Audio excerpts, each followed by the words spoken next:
বাড়িতে এবার আরাম করে সবজি ডুবিয়ে খাবো।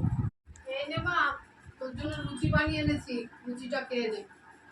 মা, এই সব লুচি আমি খাবো না মা, আমি হেলদি ফুডস খাই, কেলগস খাই, ওটস খাই। এই লুচি তুমি নিয়ে চলে যাও, আমি খাবো না।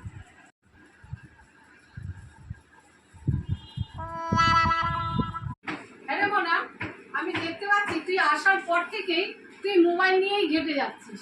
কেন, মাকে কি একটু সাহায্য করা যায় না? মাকে যে একটু সাহায্য করলে মার যে হেল্প হয় সেটা তোর কোনো জ্ঞানই নেই। আর তুমি বলছো তাই একটু করে দিচ্ছি।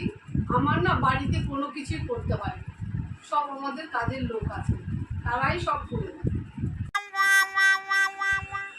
বুঝলি মোনা, আজকে তোর পছন্দের আইসক্রিম বানাবো আমি। বাদি দিয়ে দাও এই আইসক্রিম বানানো, কেননা আমি বাড়িতে থাকলে আমি বড় রেস্টুরেন্টে যাই, ওখানে বিভিন্ন রকম আইটেমের আইসক্রিম আমি দেখতে পাই, সেগুলোকে আমি স্বাদ অনুভব করি, সেটা আমার কাছে বেশি ভালো লাগে। যেটা তখন ভালো লাগে টেস্টি, তখন আমি সেই আইসক্রিমটাই খাই। তুমি বরং দেখ মনা, এবারে এই সোফাটা নতুন কিনলাম, কেমন হয়েছে বলতো? ভালোই বেশ, তবে আমার বাড়ির মতো না গো, কি শক্ত। আমার বাড়িটা আবার খুব নরম, খুব গরম, বসলে পরেই আরামসে মনে হয় ঘুম এসে যায়। এই নে তোর ব্যাগ আর লাগেজটা ধর,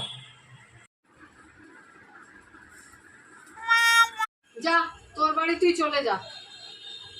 কোনো কিন্তু নয়, যা এখান থেকে বেরো, বেরো তুই বেরো।